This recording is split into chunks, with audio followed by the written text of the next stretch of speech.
अकोल्यामध्ये सिटी हॉस्पिटलमध्ये अग्नितांडव पाहायला मिळालंय। 8 रुग्णांना सुखरूपरित्या बाहेर काढण्यात आलंय।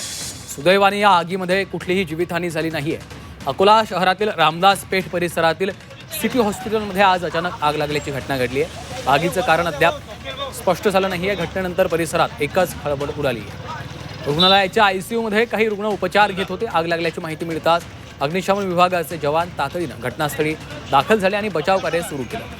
जवानांनी आतापर्यंत सुमारे 8 रुग्णांना सुखरूप बाहेर काढलं असून इतर रुग्णांना सुरक्षित स्थळी हलवण्याचं काम सुरू आहे। रुग्णालयामधून बाहेर काढलेल्या रुग्णांना पुढील उपचारासाठी जिल्हा सामान्य रुग्णालयात दाखल करण्यात येत आहे। सुदैवाने यामध्ये कुठलीही जीवितहानी झाली नाहीये। जयेश जगड आमचे प्रतिनिधी सध्या फोन लाईनवरून आपल्यासोबत जोडले गेलेले आहेत। जयेश, अकोल्यात सिटी हॉस्पिटलमध्ये आग लागलेली आहे। आग कशामुळे लागली, काय नेमकी सध्याची परिस्थिती आहे? निश्चितच अकोल्यातील रामदास पेठ परिसरातील सिटी हॉस्पिटल मधील ही घटना आहे।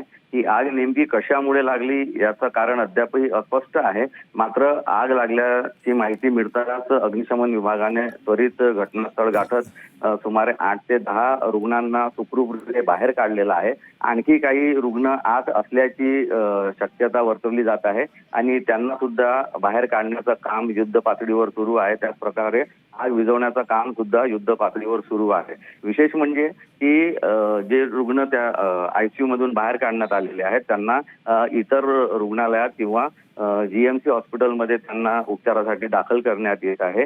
एक प्रश्न हा नेमका उपस्थित होतोय की नुकतंच फायर ऑडिट झालेले आहे। या इमारतीचा फायर ऑडिट झाला होता की नाही हा एक प्रश्न सध्या अनुत्तरित आहे सध्या तरी।